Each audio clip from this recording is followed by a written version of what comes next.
The chair recognizes herself for 5 minutes for an opening statement.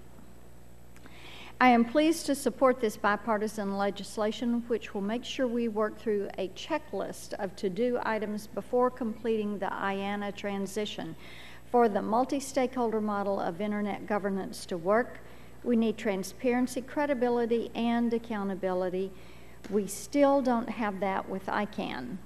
That's why there is growing consensus that the IANA transition is not yet ready for prime time. One thing in particular that concerns me is that ICANN, the registries, and the registrars are not abiding by sections 3, 7, 3, 18, and 3A in their own public interest commitments and the registrar accreditation agreement.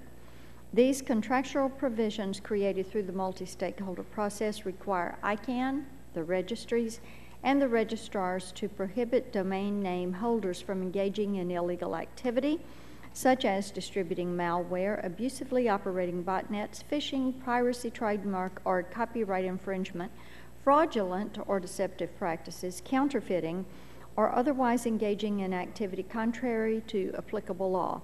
They must investigate claims of infringement and take action for such behavior, including, in some cases, suspension of the domain name. ICANN says it should not be the content police, and I agree, but that's not the issue. Before signing off on the transition, we must make sure that ICANN is enforcing provisions in its own contracts.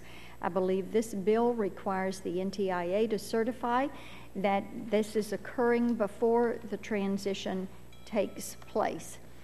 And with that, I yield back the balance of my time, and I recognize the gentleman from New Jersey, Mr. Pallone, for 5 minutes. I want to thank Chairwoman Blackburn. First, let me ask unanimous consent to enter into the record this opening statement of Representative Eshoo. So ordered. I'm pleased that the full committee is moving quickly to advance the bipartisan agreement we reached in the Communications and Technology Subcommittee on H.R. 805, the DOTCOM Act. The bill received unanimous support in the subcommittee and has been endorsed by numerous stakeholders, including the Internet Association, the Internet Governance Coalition, and the National Cable and Telecommunications Association. Tomorrow we'll offer a bipartisan manager's amendment that makes a simple technical change to the bill we approved in the subcommittee, and I urge all my colleagues to support it. The DOTCOM Act continues the longstanding congressional support for the global open Internet while appropriately conducting oversight of the National Telecommunications and Information Administration. I believe our bill provides the necessary safeguards for the timely transition of the Internet Assigned Numbers Authority, or IANA. As I've said before, our approach in the DOTCOM Act is a far better alternative to blocking NTIA's ability to implement the transition through an appropriations bill.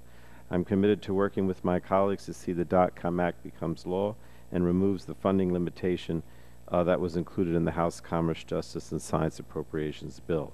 To that end, I want to thank our colleagues on the Senate Commerce Committee who've introduced a companion bill to the DOTCOM Act. I also wanted to commend Chairman Walden and Representative Shimkus for working with us on this bill. You've heard me say before that we're most successful when our work is truly bipartisan, and the DOTCOM Act is the perfect case in point. I look forward to working with all of you to get this bill to the President's desk as soon as possible, and I yield back. Thank you, Madam Chairwoman. The gentleman yields back. At this time, Mr. Shimkus, you are recognized for your opening statement. Thank you, Chairman Blackburn, for holding today's markup, and thank you to my colleagues on the subcommittee for the unanimous support of this legislation. This legislation is a great example, as Ranking Member Pallone said, of what we can do when we work together in a bipartisan fashion, and I really appreciate all the great work staff did on making this happen. We would not be here today without Chairman Upton, Chairman Walden, Ranking Members Pallone, and Eshoo. The DOTCOM Act is our best way forward to ensuring Congress can exercise a meaningful and appropriate oversight role in the IANA stewardship transition. In the short, the legislation requires NTIA to renew their contract with ICANN before it expires in September. And I want to reiterate, that's a very, very important aspect of this. that the contract gets renewed. Everyone agrees that the contract should remain with NTIA while this process moves forward. DOTCOM is the vehicle to make sure this does in fact happen. Extending the contract takes the pressure off of making a rushed transition and perhaps making mistakes. We get one bite at the apple on this, and we need to make sure it's done correctly. From there, as Chairman Blackburn stated, the DOTCOM Act will hold NTIA accountable to their word by requiring them to certify that all their conditions for the transfer are met and that ICANN has adopted the necessary bylaw changes. Congress will then have 30 legislative days to review the proposal and NTIA's report.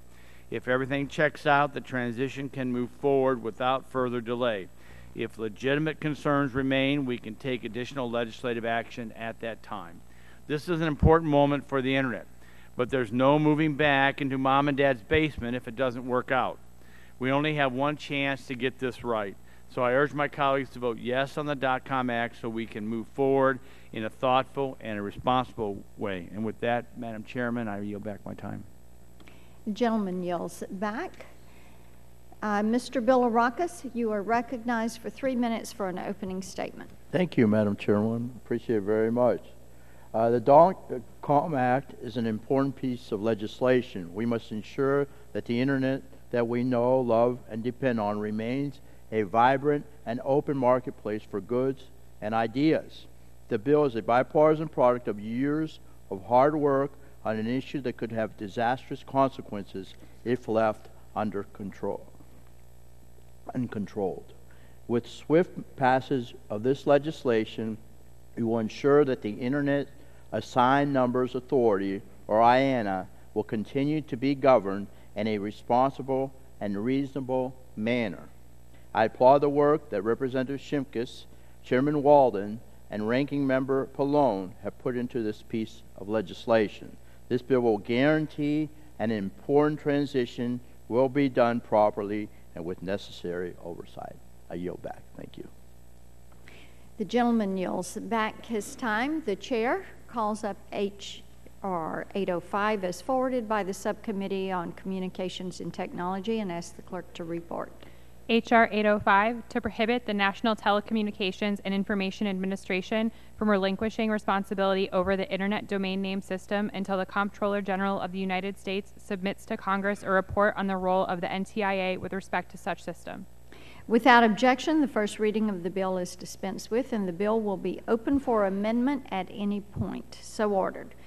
We are now on H.R. 805, and the committee will reconvene at 10 a.m. tomorrow. I remind members that the chair will give priority recognition to bipartisan agreements, and I look forward to seeing everyone tomorrow. We are in recess.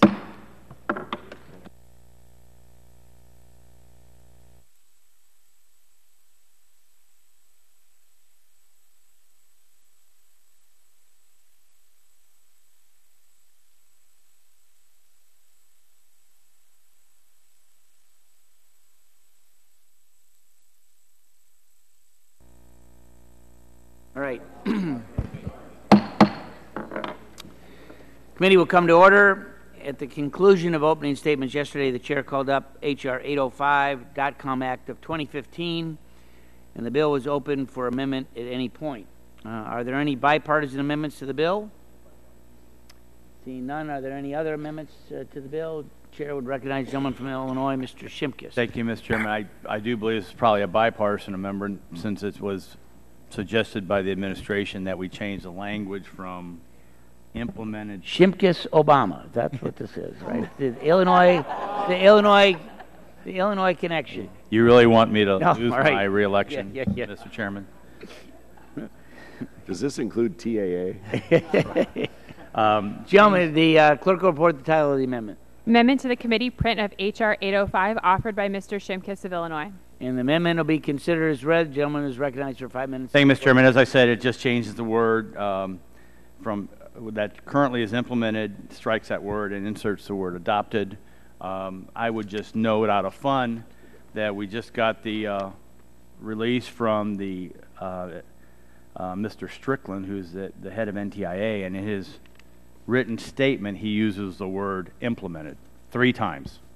So where he asked us to change the language to adopt it, in his release statement, he uses the word implemented. I'm going to read it. It's just too hard to believe.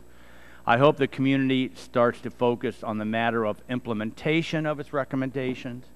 Have the issues of implementation been identified and addressed in the proposal so that the community and ICANN can implement the plan and expeditiously as possible once we have reviewed and accepted it. So because of the good work we're doing in a bipartisan manner, we will offer this amendment to change the word, although we hope NTIA also changes its word from implemented to adopted. I yield back. Gentleman yields back. Other members wishing to comment on the amendment?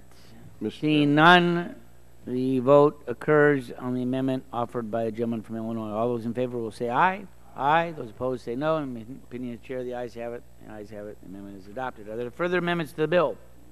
Mr. Chairman. Gentleman May I move to gentleman's strike the recognized last for 5 word? minutes. Thank you. I want to thank you for your leadership and certainly other members of the committee, Mr. Shimkus, Ms. Eshu, and Mr. Pallone. This committee has long been committed to oversight of the process of transitioning the IANA functions away from the United States to the international multi-stakeholder community. For us, this means ensuring that there are effective safeguards in place to improve the odds of a successful transition and preserve the Internet we've come to rely upon in so many aspects of our lives. Now, while we recognize and respect the role of the multi-stakeholder community in Internet governance, there too is a role for Congress to play in this transition. Based on feedback from all of our hearings and various stakeholder groups, and through negotiations with our Democratic counterparts, we've come up with this bipartisan piece of legislation that allows for congressional oversight without replacing the process that is in place. For its part, NTIA set forward strong criteria necessary for any successful transition proposal, including a requirement that ICANN improve its accountability to the Internet community. This bill incorporates this effort by requiring NTIA to certify that the criteria have been met and the changes put forth by the multi-stakeholder accountability group are put into place and are enforceable. As I said at our subcommittee markup, Mr. Chairman, I feel this bipartisan legislation presents an alternative to funds limitation if signed into law by the President. Now, through this bill, we can achieve our shared goal, and that is to prevent harm to the Internet as we know it. An active oversight role for Congress adds another guardrail to this very process, and it demonstrates that the United States takes this transition very, very seriously. So I thank my Democratic colleagues, my Republican colleagues for working with us, and certainly Mr. Shimkus for his tireless and thoughtful work on this issue for the last year. And I urge all to support this legislation and move it to the House floor. And with that, I return the balance of my time. Chairman yields back. Other members wishing to strike the last word. General lady from California is recognized for 5 minutes. Strike the last word. Thank you, Mr. Chairman. And I want to thank the chairman of our subcommittee, Mr. Walden, yourself, the ranking member of our committee. This is a good bill. It's bipartisan, and I want to thank everyone that was involved in it to make it so. I think importantly, this amended bill provides 30 legislative days for public review of the transition proposal. And I think that that's very important. It'll enhance transparency and accountability. And it reaffirms our commitment to the transition of the IANA functions. So all in all, I think that the work that the subcommittee did and the concerns from both sides are really fully addressed. And I think that this is going to go by voice vote, but I think that speaks to the work that was put in. But it really is a very important bill relative to the position of the United States relative to the Internet. So I thank everyone, and I'd be happy to yield to Mr. Pallone. I thank the gentlewoman. I thank you for your work and reiterate what you said and what my colleagues on the Republican side said. I just wanted to pay special attention to what Mr. Walden said about our approach in this DOTCOM Act being far better as an alternative to blocking NTIA's ability to implement the transition through an appropriations bill. I think that's a very important point that we need to reiterate. And with that, I would yield back. Gentleman yields back. I just want to say that I appreciate the hard work by members on both sides, Ms. Eshu, Mr. Pallone, Mr. Shimkus, Mr. Walden, with the international conference coming up in the next couple of days. I think this is a very important bill to move out of our committee on what is expected to be a very strong vote and soon to the House floor. So I would urge all my colleagues to support this bipartisan legislation. With that, I yield back. There are further amendments to the bill. There further discussion on the bill. Seeing none, the question now occurs on favorably reporting H.R. 805 as amended to the House. All those in favor will signify by saying aye. Aye. All those opposed say no. Opinion of the chair, the ayes have it. The ayes have it, and the bill as amended is adopted. Without objection, staff is authorized to make technical and conforming changes to the bill reported by the committee today, so ordered and pursuant to House Rule 1121. All members will be given 2 calendar days to file written and signed views for the bills approved by the committee today, and without objection, the committee stands adjourned.